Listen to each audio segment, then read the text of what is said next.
Good morning, afternoon, whenever I decide to launch this. I hope you're having a good day. I'm Mark Wagner, DentalBytes. I always state that I'm excited. I'm maybe a little extra excited. Don't get jealous out there, other guests. I have a really special guest on. I just ran into him at the ODA or somewhere. We spent some time out in the Ontario land. Interesting market out there. Not too unlike what's happening here in Vancouver, but definitely, there's just more people out there. I'll ramble, but let's just get on our guest here, Dr. Dennis Marangos. How are you doing today, sir? Fantastic, Mark. How are you tonight? Or it's night for me, and it's a Thursday night that we're doing this. But you know what's exciting? Yeah. Vancouver is What's still in the exciting? playoffs, and the Leafs are not. Hey, listen, I didn't want to get into it, okay? I didn't Let's want to get into it. What a game last night. What a game. And there's this meme going around right now in Vancouver, Dennis, that it shows sort of like a timeline of a game night and what that looks like. It's the initial before the game is, I'm so excited. I can't wait to see the game. And then the timeline during the game is like, I want to kill myself. This is just so stressful. And then there's a little timeline at the end that says, oh, we won. That's cool. And this team, I don't know. There's something about Vancouver, and I'm going on and on. I don't want to rub this. I'm not rubbing it in no, or anything here, Dennis. go But for it's it. been Go for it. we haven't seen playoff hockey in 10 years. We had the bubble. I don't think the Yeah. bubble counts, but it's really cool to see Mark. see the Canucks. Even though Toronto's been in the playoffs, we still haven't had the playoffs. I mean, we can't get out of the first round. So, anyways, there's always next year, as Uh, they say. it's so unfortunate. Like the amount of firepower. We won't dive too deep into this, but I definitely think the Leafs will make some changes this off season, and Well, they it already was did. They like this fired the year. coach today. They did today. Okay, so Yeah. it's already Yes. starting. Yeah. Yeah, yeah. Well, there you go. And then there's the question on Mitch Marner, and this Mhm. year was like, okay, I'm whatever happens, I'm just happy if the Golden Knights don't make it through, and that's already my dream has already come true. So There you go. That's funny. That's good. how you were in practice today? How was the day? You were mentioning before we started off, you're diving into some AI. Let's hear about this. Yeah. So we got some cool stuff going on in our practice. We've back in 2019 we got our first scanner, and it was the Trios 3 shape. And it's things like that keep us old guys excited, and the passion just keeps getting bigger and bigger. So fast forward to now, we just had a half day training on Tuesday on our DiagonalCat AI, 2D and 3D Oh imaging. yes. Yes, what a game change! Like that's fun. And then we also had training No on a new kidding. scanner. Yeah. So now we've got two scanners and the Diagonal Cat, and everybody is just excited because we're learning new stuff. I had so today we kind of booked it that it was a new patient day for me, so I could get used to a new workflow that we're creating for our new patients. And Awesome. I had one of the patients.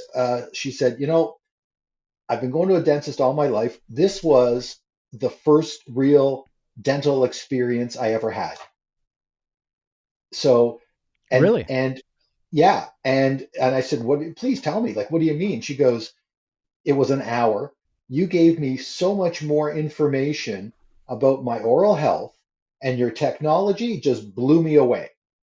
And she goes, "I get it. I see That's it. I cool. I I know. Let's do." Yeah. And we go. And so their history, those two new patients, they have a really challenging history, but we converted them.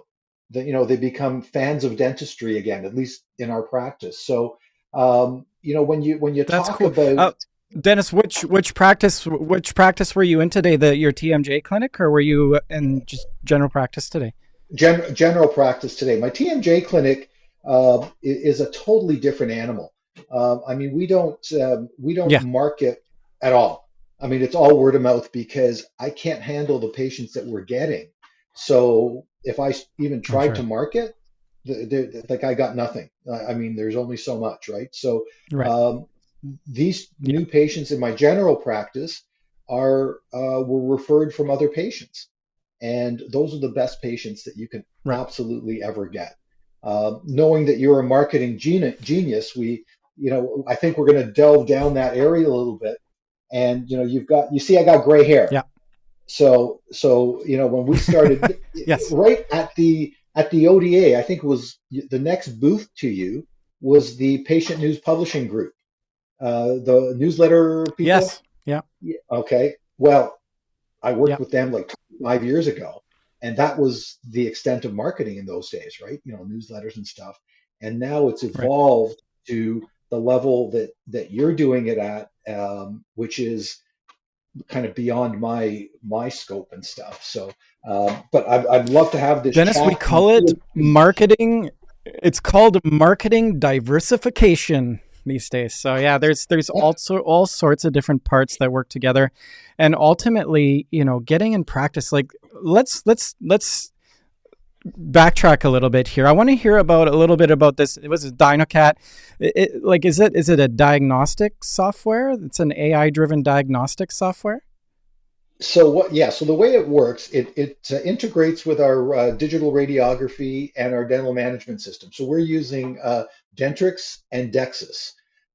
So what happens is the system is web-based, and it's comes through our server. So the first thing we have to do when we come into the practice is just log on to their website and open it up on all our computers. So, for example, when I went to do a hygiene check today, our hygienist Raymond had it on his system. By the time I got in there, it was just a little bit slow today. It had already pinpointed three areas of decay and a quadrant of concerns regarding periodontal bone loss. So, like Wow. it was pretty seamless, and we don't even know what we're doing yet. So I can't wait to Right. really get going on this, right? So it's up and running, and I can access it from any of the computers. I can access it from home if I ever decide that I want to look at charts at home and do something. But I attended a lecture at the ODA by Fluke, and Lou Graham was lecturing, and he was talking about his experience, and then I introduced him to this group, and he comes up to me later and he says, "Okay, the program you're getting is like a bazooka compared to what I'm using." And I said, "Holy crap, like what you were using was impressive." Okay, so I can't wait to Yeah. get into that level of being able to do this. And ultimately, the big question is for a lot of dentists is, well, are there privacy issues? Are there diagnostic issues? Well, the software identifies pathology. It's up to us Right. to confirm it or agree with it and then treat accordingly. Just like anything we do, like a radiograph doesn't tell you, it just identifies or Hmm. you see it, you have to identify it. This takes it one step further. It identifies it. It's like a highlighter for us to go there. And Yeah. Amazing. and we generated some dentistry out of it today, and things that I would have missed. So that wasn't bad. That's cool. That was really good. And like, like, I, I, I don't really understand the fear on all this stuff. Like, I think the fear is not understanding, the capability of AI. Essentially, what have built in now is a digital assistant, right? Exactly. Our human eye will not be able to see everything. We miss things all day long. So, you know, I've got a good friend in bariatric surgery, practicing here in Richmond, and he's got some of these same tools are up and coming, and you know we're now in a point of time where we can actually save the patient's time, and then in my friend's case is we're actually saving lives now with this technology. So Mhm. I use AI all day long now. Like I can't imagine my life without it. And truly, it's going to be embedded in every single piece of software. To like the software companies will to compete will have to include some level of AI piece in their offering to make it competitive against the other like softwares that are surrounding them. It's not going away. So, it's either you Mhm. get into it and just dive into it and figure it out, or you're going to be, in a lot of cases, kind of left behind. But Mark, I think, okay, again, you're talking to an older practitioner, and everybody, Yeah, if anybody, we're the ones that should be more worried about it.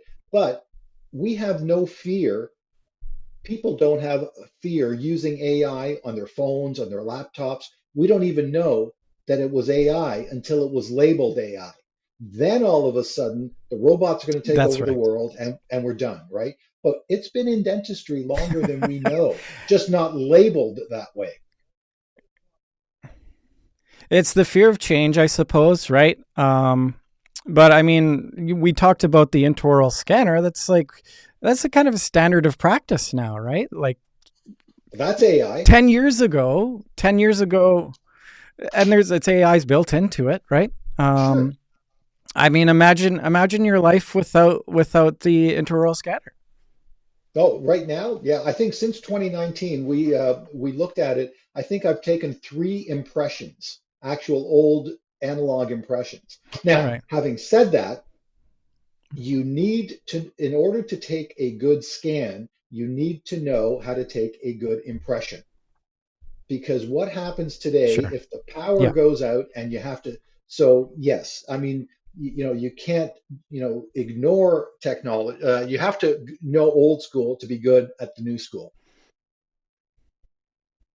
I think it just allows your brain to see to understand it more. Like when you're looking at a screen, it's showing you 3D, right? Mhm. But you don't really. It's not really 3D. It's 2D. You're moving the image around in different 2D on the Right. screen. So like having a more tangible 3D feel of things, you understand more. Mhm. For sure, for sure. But for Yeah, dentists who yeah, are stuck, and dentistry is a very challenging profession at the best of times. And if you don't yeah, keep yourself challenged, you will get into that rut, and then you're going to look for yeah. the next latest greatest solution. Meanwhile, it's been staring you in the face all the time. Something I get asked this question regularly in my lectures. I have a budget. I want to buy some equipment. What's going to give me the best return on my investment this year? And typically that gets asked Yeah. towards the end of the lecture after they've seen what we do and whatever. And and it usually gets asked by somebody who has been really engaged in the presentation. And typically I say, when was the last time you invested in yourself and your staff? Then it's one of these. Yeah. What do you mean? And I said, before you invest Yeah. in technology, you've got to invest in your staff and yourself to be able to take advantage of what technology has to offer.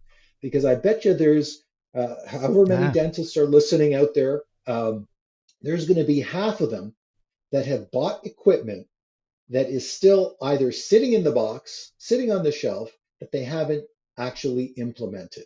We're good at that. Salespeople love us because Yeah. dentists, I mean, we buy stuff. Okay. Yeah, we buy stuff and Yeah. don't use Yeah. a lot of it. Okay. Meanwhile, in our practice, Yeah. when we get something new, we bring it, like even if it's a new cement, it doesn't hit the clinic in the floor until we have an in-house training. We break the box open, we break down the pieces. This is when it's going to be used. This is when I want it. Boom. Now we take it to the operatories and it gets used. Equipment's got to do the same thing, because if you don't invest in Yeah. your team, you're going to be lost. You can have all the technology you want, but if your front desk doesn't know how to answer the phone, you're dead in the water. And we had to have a Absolutely. Yeah. meeting. You have to have a meeting today, about that process. And I don't know if we're going to get into some of that, but I think it's actually one of the most critical parts of any dental practice. And coming from the marketing world, everybody wants to know, how Yeah. am I going to get new patients? And my question is, what are you doing with the patients you got? Yeah. Yeah. So You looped it back. You looped us back on track here, Dennis. Good work. I'll just a thought on just a thought on sort of expanding your own scope of knowledge. At the end of the day, everything's a tool, right? So when you're using that tool, there's always like a lot of bells. Like it might be the tool might be collecting dust, but the tool might also not be being fully utilized as well. And I see that a lot too, like, yes, equipment and sort of the clinical side of things, but I see that on the front end. There's software and all these different connecting technologies to the practice management. At the end of the day, we have two things happening at the front end. We have the sort of the patient facing, which is a critical piece as well. The patient facing, which is the internal marketing piece, and then we have the kind of the sales scope of things too. So what we're seeing out there now too is there's actually entities and companies that are outsourcing that sales part of the front end, where there'll be a call center. The lead will come in from the marketing campaign that's happening out here, come into the call center.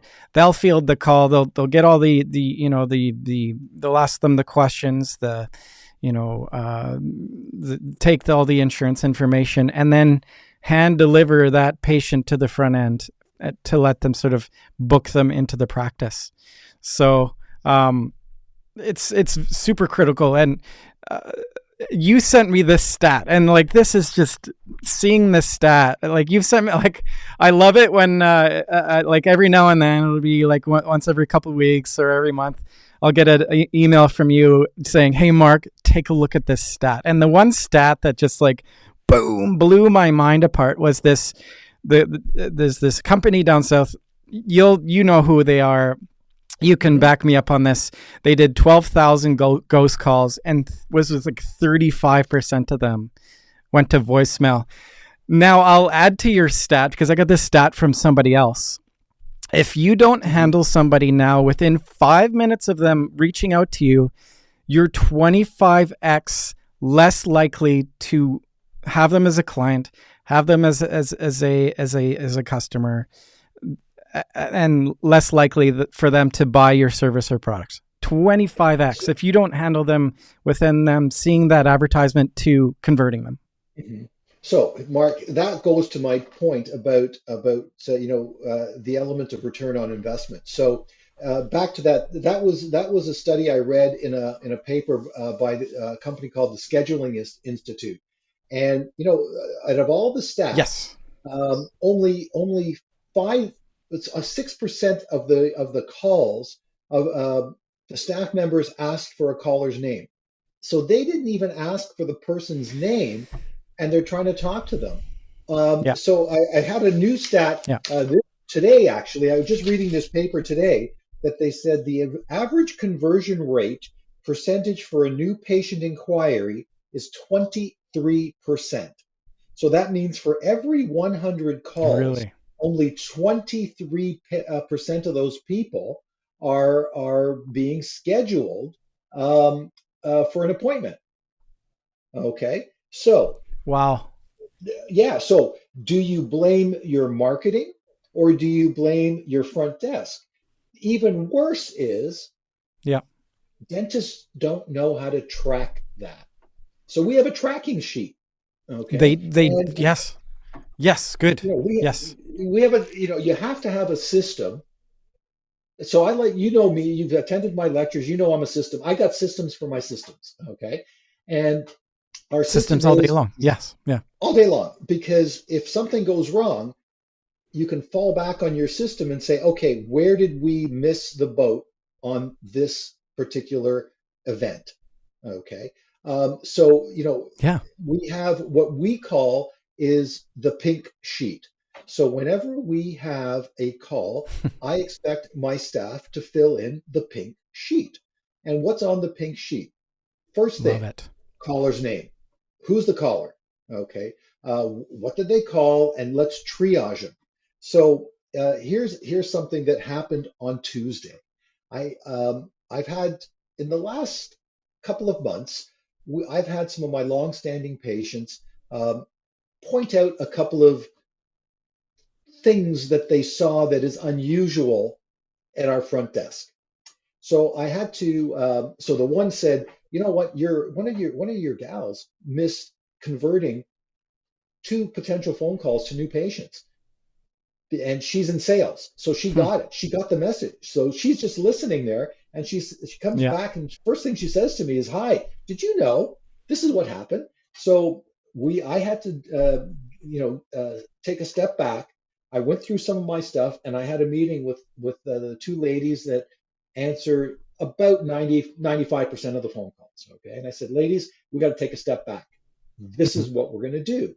So I gave them a new system. I gave them an article to read. I gave them, I hate, everybody talks about scripts. I get asked about scripts all the time. Uh, I hate Yeah. scripts. Yeah. I like, I like it. Yeah. I I'm like not a to big call script it, guy. Yeah.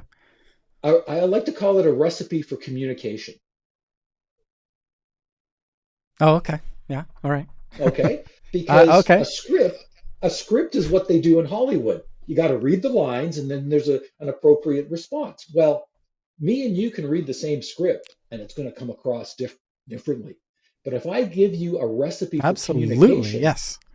you're going to read it your way, I'm going to read it my way, and as long as the recipe is there to get the end result, we're good to go.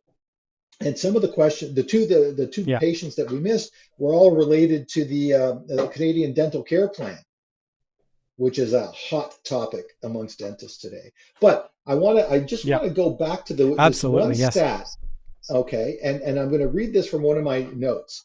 And when you want to talk about marketing, um, I get up at my cottage. I'm just going to show you kind of this a little bit. It's a flyer, Yeah. old Yeah. school flyer. Look what they're giving away for free. A new patient exam and X-rays, the value of and a cleaning free. Okay, Yeah. how so? My question would be, as a patient, what else are you going to give me for free? How about a crown? Yeah.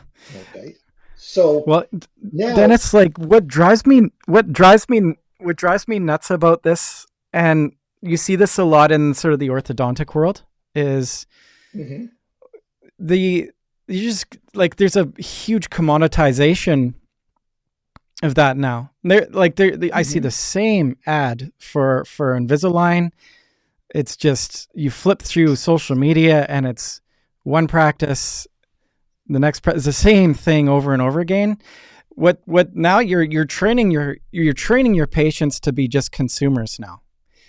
And now it's not Absolutely, so not much even about worse. you as an individual. It's awful. It's arguably this is my argument against it. It's really cheesing out on the profession. Like, Oh, to totally. me, the advertisement should be about the people. It should be about sort of, I, as a consumer, yeah, I would go and spend. This is me personally. I wouldn't want to go cheap out on anything like that is medical. Like, Right. I don't want, like, you know what I mean. That's my mind. Absolutely. And the scary part is, it's now like, what is this going to mean? Like, this is going to be just another race to the bottom, and it's already so tough for these clinics Okay. to drive profit. You want to talk about the race to the bottom? Did you know that Yeah. Walmart had their healthcare division that closed down just the last week or the week Okay. before? Yeah. They closed it down because it wasn't profitable. So Yeah. if Walmart can't make it profitable, Right. oh wow, that's something interesting. But look at this stat. This isn't even a stat. So let me, patient your Yeah. contacts and your customers are going to say, "Well, Mark, I need new patients coming through the door." Okay, but let's look at how Yes. you've trained or maybe not trained your staff to answer the phone. So I did this just Hmm. kind of some rough math. Let's say every new patient is approximately worth $2,000 a year. I came up with that number because a lot of insurance benefit plans have a $2,000 Yeah. annual limit. So let's say I get a new patient, I have the Sure. potential, if I'm just doing insurance dentistry. Okay, let's call it that. Insurance dentistry. We're not even going to talk about earlier in one of our other meetings. We talked about the single tooth dentist. So let's say you're a single tooth dentist. You got $2,000 a year that's available from every new patient. So you get 15 calls a week to Yeah. your office, and let's say your front staff is good and they book 10 out of the 15. That's pretty good. That's a good percentage. It's not the average. So you got 5 patients that do not book because of maybe your staff just didn't do it. So that's $10,000 a week times, let's say 48 weeks, because you get some vacation time. That alone is worth $48,000 of lost income annually by doing nothing more than answering the phone and converting some patients to new patients. So take that number and that math Yeah. and work it into your practice. And all of a sudden, you're going to sit there Hmm. and say, wow, I just increased my gross by 480,000, and all we had to do was answer the phone properly and convert those patients. And then it's like, I think I'm tooting your horn here. Like what you've done successfully, in your career is you've taken responsibility. You've taken responsibility of your systems. Um, a lot of people will just point their finger at everyone else, at the marketing company, at the front end team, but taking responsibility. And again, I know you've signed up, you've done a lot of courses, and you talk to a lot of people. It's You can't do it all on your own as well, right? Your hair would be even more gray if that's the route you went. So I think what you've done is you've built great systems and you've put good people. You surrounded yourself with good people. And I surrounded myself with great people over 38 years that made me look good Yeah, because I gave them yeah, the ability to take it to their level. So in the early days of developing the systems, what business do I have to tell my business team how to run the business or my assisting team how to right. set up their area? What I do is I say, these are my targets, these are my goals, this is what I want to see and accomplish. Go do it because you're the one that's working Yeah. there. You know You what made you me do really, that. yeah, yeah. What made me Because really made we've me a bit sad yesterday. I was in a great client out here in BC. I was in a great client's practice, and the practice manager came over to me and was like, I just had her I just had the doctor on a podcast, and she kind of like, I wouldn't have any value on your podcast. It's like, everybody's got a part to play in this for us to be Mhm. successful. The guys that develop and make the equipment have to be, develop that to the utmost best, to the science. The engineers, to the team that's in the practice, to, all the way to the the instrument that you're using. Everybody's got to do their job for this industry to work. Absolutely. Absolutely. Absolutely. And you know, it's you know, you made an interesting point. Dentists love to point fingers, and you know, they one of the biggest things I heard at the ODA, the Ontario Dental Association meeting a couple of weeks ago, that where we were at. One of the top practice issues is finding staff and retaining staff. And Yeah. I've been Yeah. very blessed in my career that staff turnover has never been a problem. Okay. You know, we've kept our staff. If anybody's moved on, they've moved on for, you know, good reasons. Okay. And if I hire somebody and Mhm. if I've made an error in judgment and they don't fit, they usually leave on their own. I haven't had to fire too many people because they realize that, you know, Mhm. their values and their morals may not fit with what we established in our practice, so they leave. Okay, so it's great. You don't have to fire them. Right. Um, but I said to one of the guys I was talking to at the ODA, and he's complaining about this, and this fella's he's, as long as I've known him, he's always complained, you know, about everything. And I said, well, what are you doing to retain your team? And he says, what do you mean? And I said, do you give them some leadership skills? Use your leadership ability to make them better each day. Give them something. And he didn't even know what I was talking about. And you know, I sat back and I thought, Oh man. you know, dentists need to you know, the good practices. And I have a lot of friends in my neighborhood here, and there's a lot of dentists in my neighborhood. Okay, everybody has a different practice, but the ones that keep their staff have a certain level of leadership. And you know, it's leadership is not, they say, oh, you're born with it. No, not no. You're born with the ability to think, and leadership is something you develop Mhm. with time. And those that Yeah. develop good leadership skills will retain their staff. And that's the key. If you don't, they're going to be gone. So so how does one that feels that they don't have those qualities, Dennis?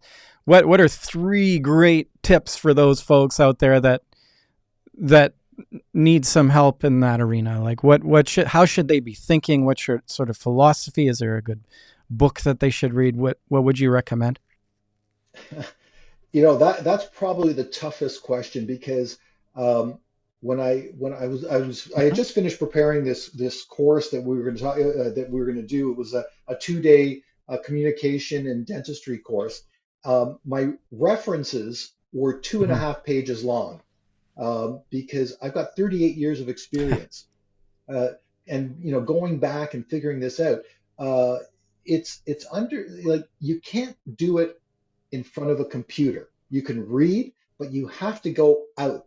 So one of the first management courses I took was had nothing to do with dentistry. Nothing. I went to this program every Tuesday and Thursday night from 6 to 9 for 6 months. It was a little mini MBA Right. program in dentistry, and dentistry didn't even appear.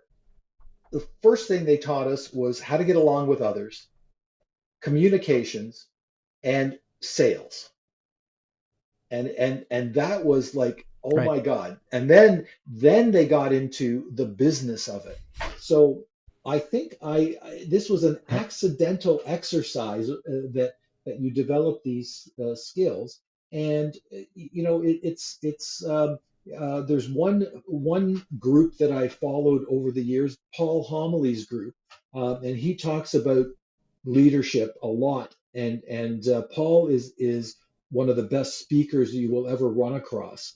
Um, and I use a lot of his philosophy in the management side of dentistry. Um, when I went to take my program with John Coyce in creating restorative excellence, well, it was dentistry was, you know, you're going there for the dentistry, but you're leaving there with like so much more. Just watching how he presents, how he treats everybody that's in his class. Those are the areas where you're going to get it. Books, I've read more books than I can shake a stick at. And you know, if you look at my bookshelf, you're going to go, is this guy on drugs? Yeah. Like, what's he reading? And you know, I subscribe. Likewise. I, Same, I, same, subs, same. yeah, you know, I subscribe to the Harvard Business Review. I mean, there's stuff there. Yeah. It's out there. And then you know you got to you know I there's a saying, you know, how do you eat an elephant? Because you know, for a lot of dentists, what I'm talking about is an elephant. It's so big. Well, the best way to eat an Yeah. elephant is one bite at a time. Okay, and that's it. Yeah. You know, and you know, I ran into an associate, one of my first associates in my practice, and she moved out of Toronto. Her husband, they live out in Eastern Ontario. They have two great practices, and when they saw me at the ODA, they came up and you know we communicated and chatted and talked, and they introduced me to their son. He was a biomedical engineer, okay, and he was just kind of perusing the floor, and they said, you know, she said to me, "You taught us so much, and we still use your interview questions that you started with 30 years ago." And I said, "Oh my God, I haven't hired anybody in Awesome. such a long time. I don't even know what those questions are anymore." Yeah. So, you know, one thing Right. about leadership is creating more leaders. That is a true leader. Yeah. And in our practice, Um, I think and everybody has a another, has a leadership role. I fully agree. And everybody's sort of, tackling the things that they tackle on their own fronts. And another big piece to this, is the outside parties as well. And a lot of trust plays into that. Like there's tons of people that are offering help. Yes, it comes with the dollar value attached. There's some great ROI on some of these things, and there's some people really great at delivering service, and then there's some people that are not. Um, what have you found over the years? How have you been successful and on kind of scoping out the duds and the winners in this, like when it comes to buying equipment or going to a course? Like, are you asking questions to your colleagues? Is it sort of been sort of more referral? Somebody else has used them. How have you found the most success in bringing outside people into the practice for those extra hands as well? Okay, so let's track back to when I was doing all this. So this all started in the late middle to late 90s. There was really no internet. There was no Google or Yelp reviews. So you had to talk to other people, and it was a matter of trust. So why do patients go ahead with my treatment plans? I don't typically have any issues presenting $10,000, $15,000 treatment plans or higher and getting acceptance. And insurance doesn't even come into the equation because you know that that's not going to happen. Well, first of all, whatever it is we do, there has to be the element of trust and how they trust you and Mm-hmm. you trust them. Second is there has to be not like the mental connection is one thing. And you know, you have the analytics. You know, if I have an engineer in my chair, they want to know the nitty gritty. If I have somebody, you know, who's not in that science mode, they want the emotional impact. So, you know, Mark, you need a crown. Well, tell me how that crown's going to work. Well, if I just told the patient, well, I'm Mm-hmm. going to cut down 2 millimeters of your tooth and blah, blah, blah, they're going to go, no way. The engineer is going to go, interesting. What about the Mm-hmm. biomechanical strength? So you've got a different energy there. But if I said to the patient, you know what this crown's going to do for you, Mark? You know how you came in with that broken tooth and it was an emergency and you had to miss your podcast and it cost you money? by allowing me to do just not only that crown, but the tooth next to it that's going to break soon. You're going to avoid all those emergency visits, and Mhm. it's going to be, so you've got to make that emotional connection as well. So fast forward to it was 2000, and now I finished this one program and I signed up with Experdent. Experdent was a management company that was big in Canada in those days, and it was going to cost a lot of money. Okay. I took my whole team there, and I took my entire team to almost every CE course I went to. And they knew in those days I like to sit in the front row. I was that guy. Okay. I'm in the front row. So they said, Yeah. how are we all going to get in the front Yeah. row? And I said, well, we'll see. I don't know how this is going to work. We go to the venue, and there's a concierge that's waiting for us. So there was 300 people, and there was about that translated to maybe about 50 or 60 dental clinics. Okay, Dr. Marangos, so nice to meet you and your team. And I'm going, okay, how did they know that? Well, later did I know that they had a whole thing printed with your picture and everything. They were just waiting for you to show up. And Dr. Moran goes, we've got a special seat reserved for you and your team, front row. I'm going, oh, this is kind of cool. So Amazing. now the lecture starts, and the fellow, his name was Imtiaz Manji. He's going through stuff, and midway in the morning, this was a 2 or 2.5 day course. He says, and he looks right at our team, and he said, "This is why you guys are stalled, Dr. Marangos. This is the answer to your problem." And he's pointing up on his slide, and he knew my stats. He knew everybody's stats in that room. That Amazing. created trust, and I'm sitting there Yeah. going, okay, we're signed up, like we're all in, like let's go. And that took us to the next Yeah. level. So that's how you kind of you go around you. And the only reason we took that course because my associate at the time attended a 1 day lecture by Experdent, and he said, we got to do this. I trusted his opinion, and I signed us Yeah. all up for it. So and now, That's amazing. But like a you good know example of somebody like doing like it's making it about you. They've done the research to make sure that they're delivering value. I think that's we all seek value. And and that's that's no cool. That's different. that's a cool And story. that Yeah, and that's no different than a new patient coming to your practice. So when my new patients come in, they Yes. see me. I've got my pink sheet. I know why they're there. I know who referred them. I know Mhm. when they made the phone call and how long it took them to get in to see me. So and just on the Yeah. opposite end, when we have our morning huddle, and you see Mrs. Smith is coming in. She's upset because of something that happened. Well, do I go in and then do I wait for Mrs. Smith to start yelling at me? I go, no, this is what I do is I say, hey, Mrs. Yeah. Smith, nice to see you. I hear that you're upset because that last filling we did, blah, blah, blah, blah, blah, or the crown or whatever. And Yeah. what have I just done? Diffused their ability to argue with me. And I tell them, I'm going to fix that problem. It's not going to cost you a penny. Let's do it. And it's Yeah. that's what they come So to see. back to your pink sheet. I want to talk about your pink sheet. So there's a bit of a delay, so I apologize.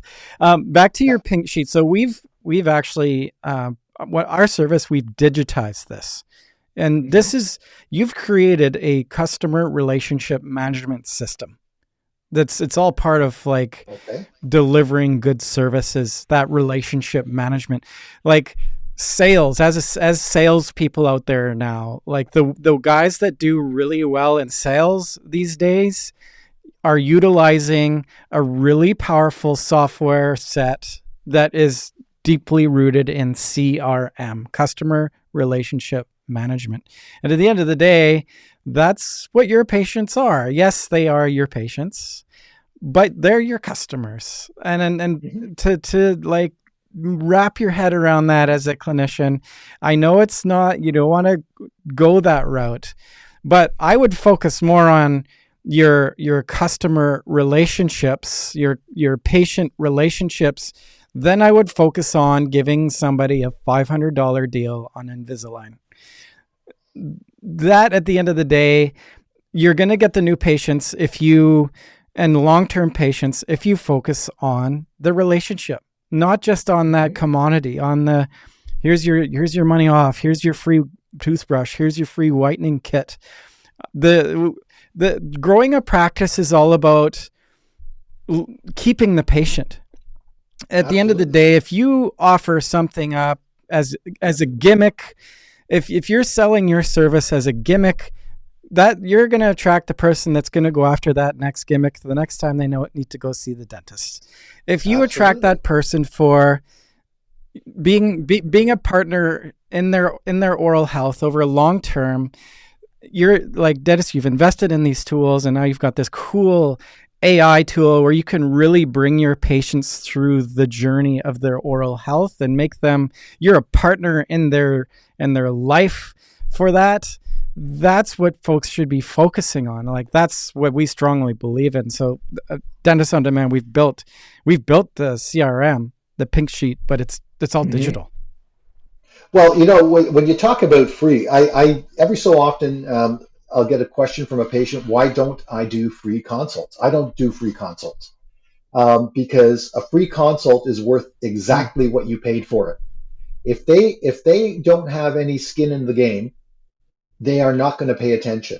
So even if my initial consult or assessment, even if I charge $50, that's $50 that they're paying and they've got skin in the game. Now, if I elect to reduce the cost of a treatment by $50, to counter that, that's up to me.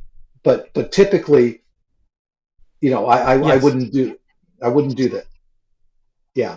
So I don't. Is that is that in the feed guide though? Like they can. What's that? That's in the like a consult is in the feed guide, isn't it? Like can't somebody just use their insurance to pay for it?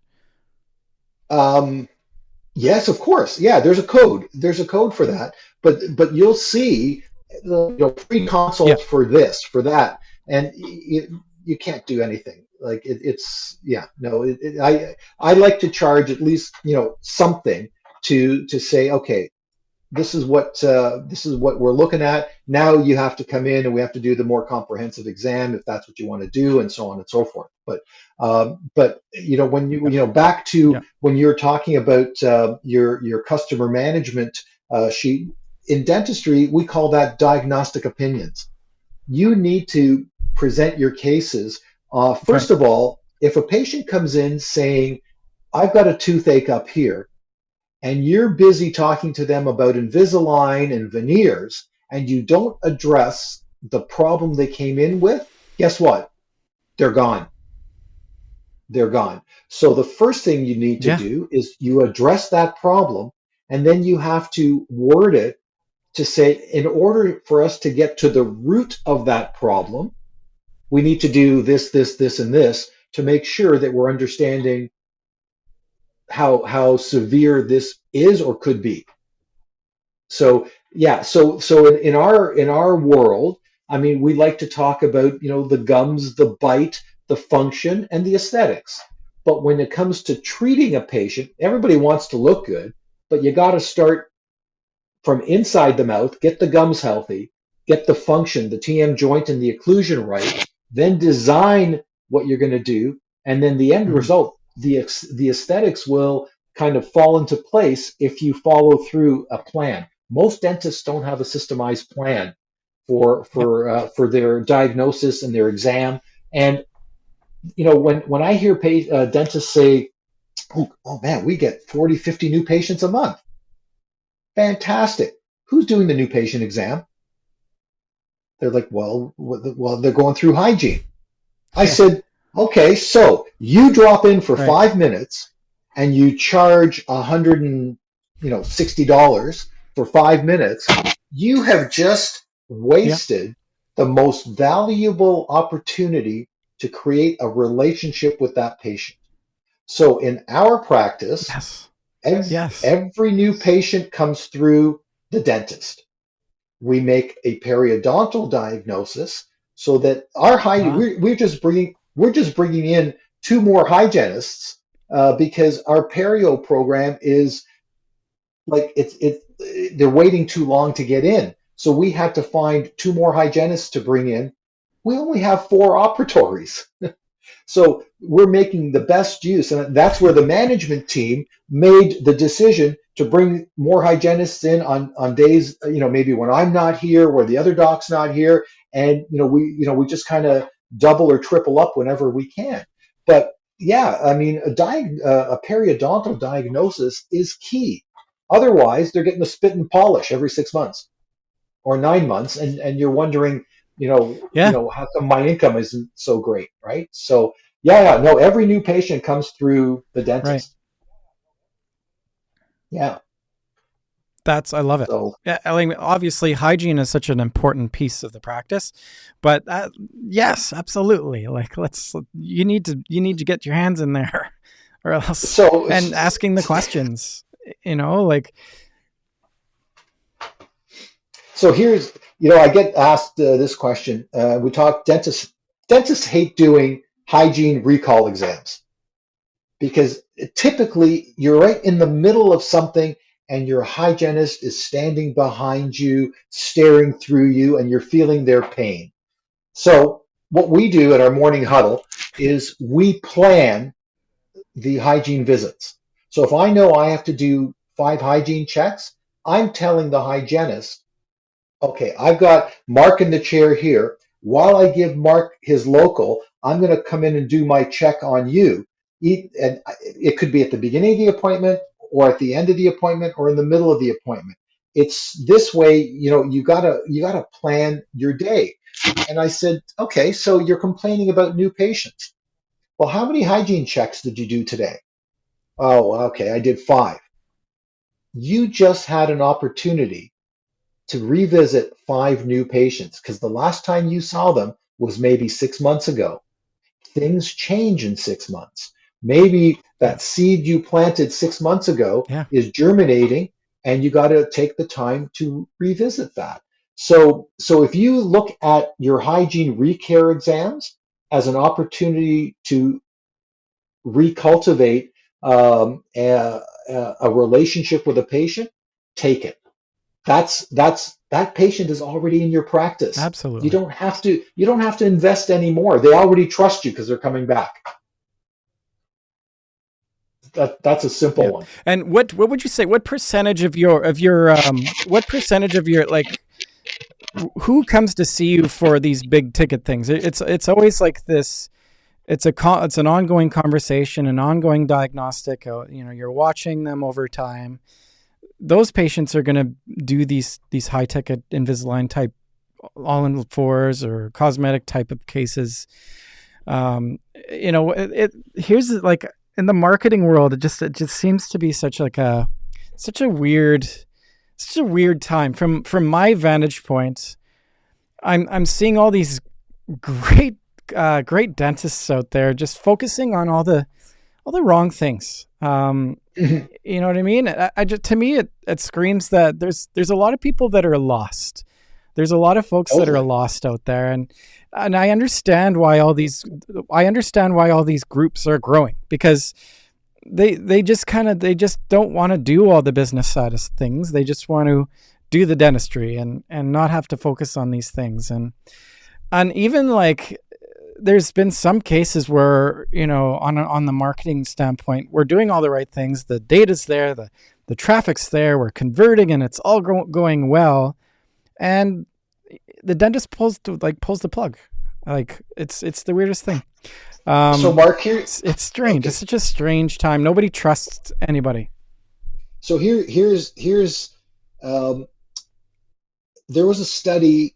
This is probably going back over 10 years ago, and I think it was Pete Dawson, who has since passed away, had said that if you have 12 to 1500 active patients in your practice today, and you know and learn how to do comprehensive dental care, you will not need another new patient in your practice for the rest of your career.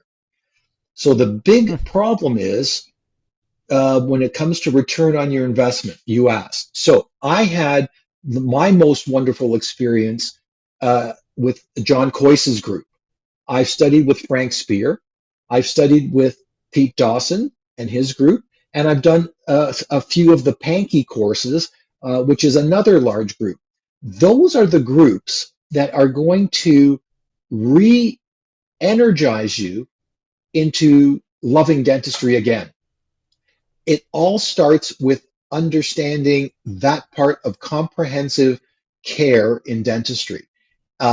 There's no quick fix. I told a patient today. I said, you know, we're gonna get you better, but you have to realize that it took you 10 years to get this bad. It's not going to take you 10 years to get better, but it's not going to take 10 Yeah. minutes either. So we have patients who are, Right. when you ask about these bigger cases, they're already in my practice. And then when you do one of those, They're they're going there. to They're show there. Oh, somebody yes, else. they're there. They're there. And Yeah. then you're going to get somebody else that's coming in because they loved what you did for them. You know, you're not going to get these big Yeah. cases by sending out flyers and advertising, you know, free cleanings and free exams. That's not how you're going to get the big cases. So, No.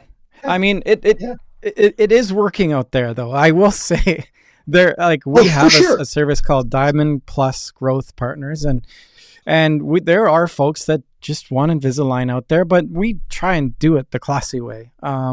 We want to turn those Invisalign patients into long-term patients. So there's a whole part of the relationship piece that we build into it so that they're coming in for their treatment. There's no like big gimmicky giveaways. It's more like we're the Invisalign provider. We're going to do this great treatment. This is why you should come to see us. And here's our wonderful staff and all the other good So, packaged things into that. Let's like to grow a practice is, yes, you need to acquire new patients, but you stated it right there, the 1,500 patient base. You could be, you know, you're fine. Like it's taking care of those folks that are in your practice at the end of the day. because you said it. Your When I say your job, the marketing company's jobs are to drive patients to that practice. Then it becomes the responsibility of the dentist and their team to retain and manage those patients. And we have to realize that we were not trained in doing that in dental school. That is why. You were at the Yeah. course last year when that one fella asked me to put together a course on communication and how to talk to patients. And it's taken me a year to do it. And now hopefully we're going to launch something in the fall. We're just working on dates and stuff. And as soon as it launches, I'll let you know. But he realized, and he Please. was a smart guy, and he realized that, you know, he's taken all these courses, but he doesn't know how to communicate it to the patients and translate that his education to actual treatment. And there's so many dentists sitting out there with a great Yeah. knowledge base. They just don't know what to do next and how to get the patients to do it.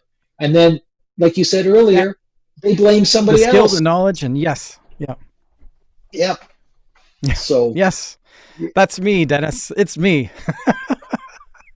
But hey, people are paying good money. I get it. But you know, just a huge part of that too is that the front end and the front end's capability to again communicate.